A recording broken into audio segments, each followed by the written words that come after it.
There is a profound paradox that most people have never stopped to confront. The ultimate truth we yearn to find is never hidden, yet we wander our whole lives like lost travelers. People travel everywhere, seeking teachers, seeking techniques, seeking higher levels of consciousness, seeking the afterlife, seeking paradise. But very few stop and ask a terrifyingly simple question. Who is the one seeking?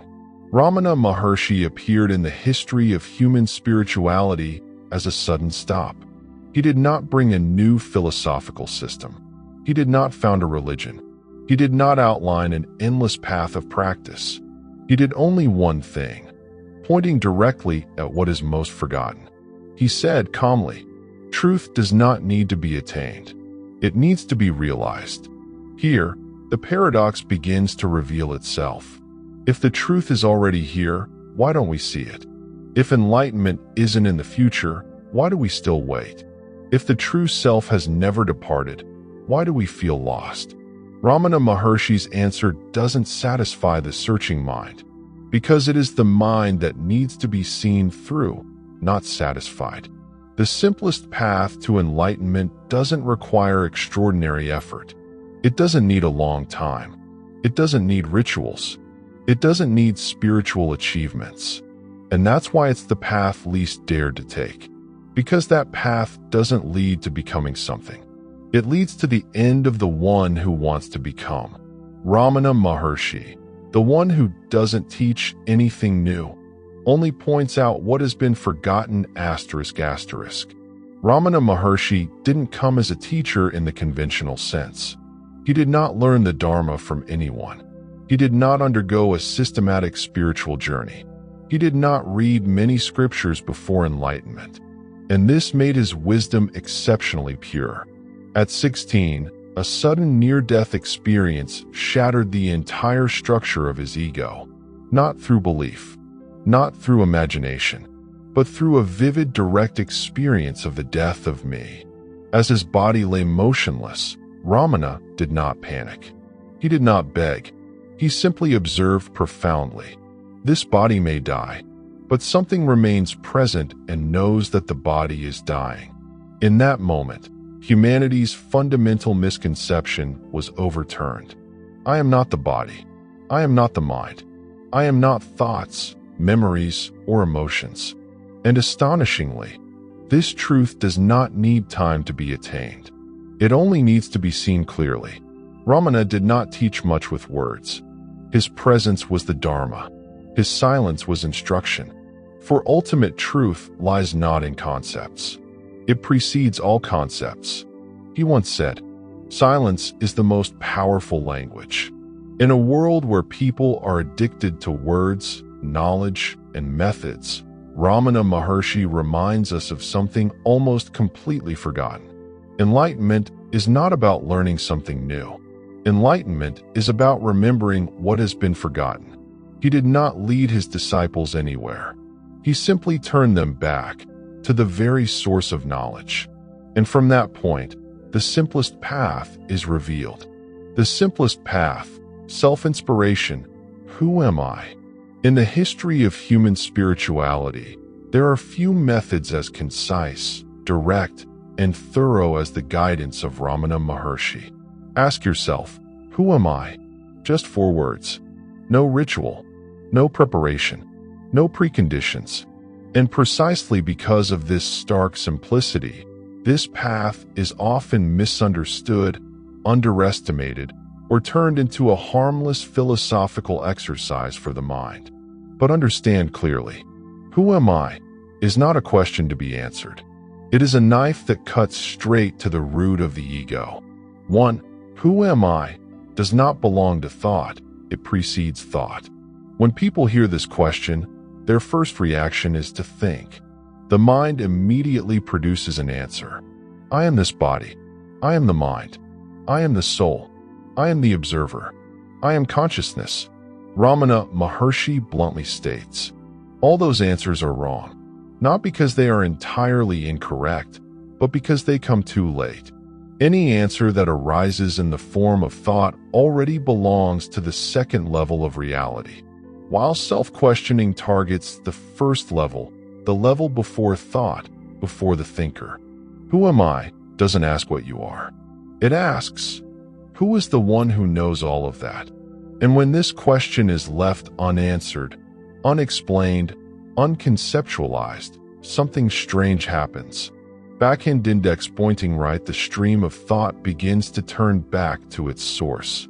Instead of running out into the world, the mind is forced to turn inward. Instead of clinging to the object, attention returns to the subject. This is the point where the ego structure begins to crumble. 2. Self-reflection does not seek the true self, but dissolves the false self. A very common misconception is that self-reflection aims to find a higher, more subtle, more sacred self. But Ramana Maharshi never said that. He doesn't tell you to find the true self. He only asks you to examine the self that is present right now. When a thought arises, Ramana teaches, ask, to whom does this thought come? To me. So who am I? Observe carefully. This question doesn't create more thoughts, but breaks the chain of thoughts. Because when attention returns to me, there are no images, no concepts, no objects to cling to. Only the naked presence of awareness remains. And when there is nothing to cling to, the ego begins to dissolve. Not destroyed, not defeated, but simply lacking the fuel to exist. 3. Self-questioning is the direct path, not a detour through time. Most other spiritual paths operate within time. I will purify gradually. I will progress step by step. I will attain enlightenment in the future. But Ramana Maharshi points out a shocking truth for the mind. The ego exists only in time. Truth is present only in this moment. When you ask, who am I, right now, without expecting results, without waiting for experience, time collapses. There is no progress. There is no path. There is no attainment. Only reality is recognizing itself. And this is why Ramana said, this is the fastest way because it goes nowhere. Why do most people not practice this path? If this path is so simple, if it's so direct, if it requires no time, no effort, then why do most people not practice it, or practice it and then give up? The answer is not pleasant, and Ramana Maharshi never shies away from it. 1. Because this path gives the ego no role whatsoever. All other methods give the ego a job. Practice, become better, purify, advance, achieve spiritual attainment. The ego loves that. It gets to exist, to improve, to be upgraded. But self-inquiry is different. Self-inquiry gives the ego no future. It doesn't say, you will become enlightened. 1. It says, look closely. Is there really a person who wants enlightenment? And when this question is looked at directly, the ego trembles, because it realizes it has no place in the truth. 2. People prefer the complicated path to the simple truth. A profound psychological paradox. People believe that what is difficult is valuable. They believe that suffering is necessary to be worthwhile. Long practice is necessary to be true. Many trials are necessary to be true. So when Ramana says, turn inward and ask, who am I? The mind immediately doubts. Is that all? Something is wrong. But the truth is, simplicity does not appeal to the mind, because the mind exists because of complexity. 3. Because self-questioning does not bring about a special experience. Humans are addicted to spiritual experiences. Light, energy, ecstasy, deep peace, bliss. But Ramana Maharshi makes it clear. Experiences come and go. Truth does not. Self-reflection does not promise experiences. It only brings you back to what is always present before every experience. And for the mind, that is boring. Nothing to tell. Nothing to boast about. Nothing to cling to. 4. Because this path ends the seeker. This is the deepest reason. People say they want enlightenment, but in reality, they only want a happier, safer, more sacred self. Self-reflection does not give that. It gives the end of the seeker, and very few people are ready for this death. Although it is not the death of life, but the death of illusion. Self-inquiry is not meditation. It is the end of the meditation practitioner. Most people who approach the teachings of Ramana Maharshi unconsciously equate self-inquiry with meditation. They think it's just another technique, more subtle, more advanced, requiring deeper concentration. But this misunderstanding has deprived self-inquiry of its revolutionary essence. Ramana Maharshi did not teach a method to do something. He pointed out the end of the practitioner. 1. Meditation always involves a meditator. Observe honestly. Any form of meditation implicitly contains 3 elements: a meditator, a method, a goal, calmness, peace, enlightenment. No matter how subtle the form, the structure, I am practicing, remains intact.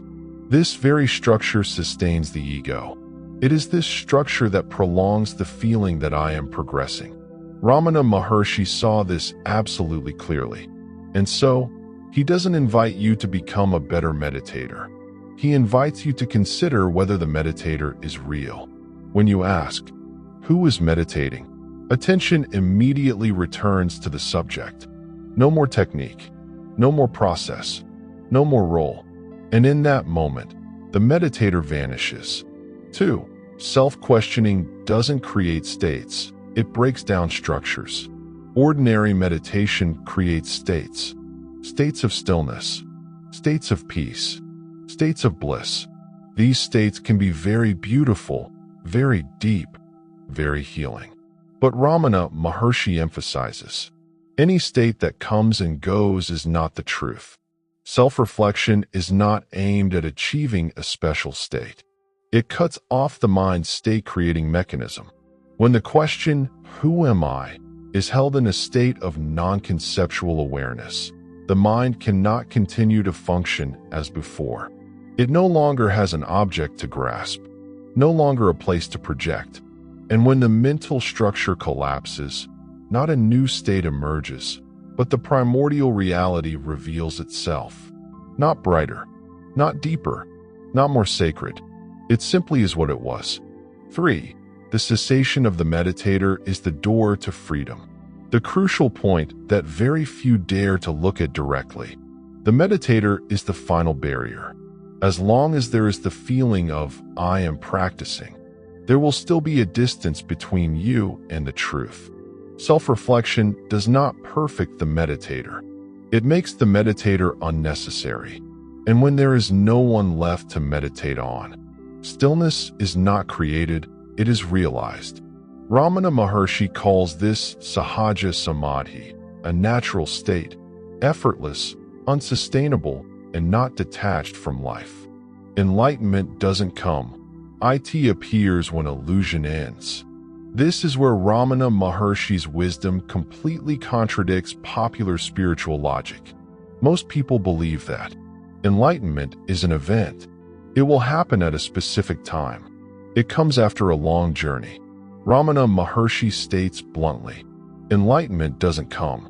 Only ignorance comes and then goes. 1. There is no moment of enlightenment in time. If enlightenment comes, it means it didn't exist before. If it comes in time, it must be governed by time. But the truth, according to Ramana, is something that is never absent. What needs to be realized is not something new. What needs to be ended is the misunderstanding that you are not it. When the ego crumbles, there is no flash of light, no resounding bell. Only a very quiet realization. No one has ever been bound. 2. Ignorance is not a lack of understanding. It is a misunderstanding. One of Ramana Maharshi's most profound contributions is pointing out that ignorance is not knowing something. Ignorance is knowing oneself wrongly. We mistake ourselves for the body. We mistake ourselves for the mind. We mistake ourselves for the thinker, the feeler, the actor.